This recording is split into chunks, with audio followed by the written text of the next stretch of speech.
So the book that I read for the book report is Changes That Heal: 4 Practical Steps to a Happier, Healthier You by Dr. Henry Cloud. And I'm going to start with a summary, or the thesis.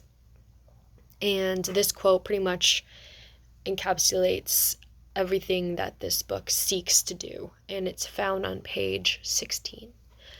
I want to show you that there are biblical solutions for your struggles with depression, anxiety, panic, addictions, and guilt, and that these solutions lie in your understanding certain basic developmental tasks that you may have failed to complete when you were growing up, and tasks that bring changes that heal.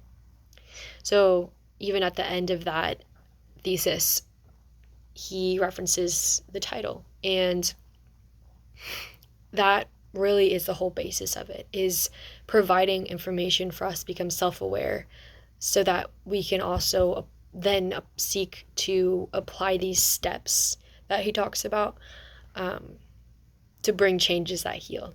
And essentially, Dr. Cloud combines psychology and the Bible together in the field of mental health, which I think is pretty cool. So we're going to start in the summary, discussing the summary. So I have it on my laptop, so that's what I will be looking at. This book is split into 5 parts. The first part talks about growth. The second part talks about bonding. The third about boundaries. The fourth about good and bad. And lastly, the fifth talks about growing up. Each of these sections defines each topic addressed, answers the question of how do we develop this certain aspect of our lives? What happens when we fail to do so? And kind of breaks down each area, kind of delves a little bit deeper into each aspect. So the 2 application points that I would like to discuss are on the topic of bonding. This part of the book is what I related to most, simply because of my past experiences. So I'm going to first address, for both points, the area that I saw in myself that made me self-aware, and then what I can do to apply the change, to see the healing. So the first thing that I recognized in myself, the first negative thing that I recognized in myself with this is in the section that discusses bonding, like I said, and specifically the barriers to bonding. And so the part that really stuck out to me was the distorted thinking. And I'm going to read a couple quotes from the book.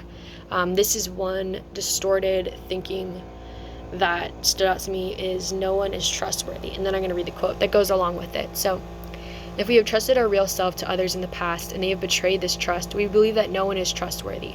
We don't give our vulnerable heart to anyone, for we think they will misuse it. The second distorted thinking is people will always leave me. And I'm going to read the corresponding quote as well. If we have been abandoned, we fear that others will abandon us also. The map we have for a relationship is this: it always ends as soon as we trust. So these are the 2 main issues that I found in myself. And the application aspect is also kind of summarized in a quote from page 102. But distorted thinking was learned in the context of relationship, and that is the only place where it can be unlearned. You need new relationship to undo the learning of the past. So I believe what the author is saying is that in order for me to find healing in relationships, I need to first develop new ones so that I can learn or I can unlearn the damage that's been done in past relationships by developing new healthy relationships, which is easier said than done. The second area of application has to do with defense mechanisms, specifically reaction formation. And what reaction formation is the acting out of the exact opposite feeling or impulse that they are often unconsciously suppressing. So pretty much doing the opposite of what you really want to do. And then this quote summarizes the issue that I found myself.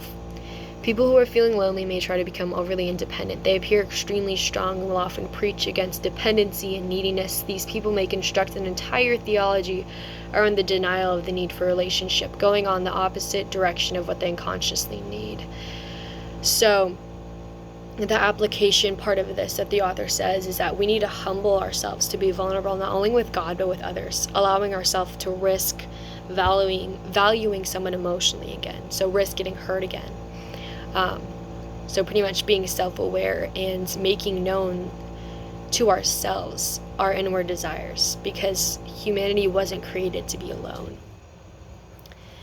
I think that is all I have to address. So yeah, that is the thesis, summary, and the 2 application points of this book.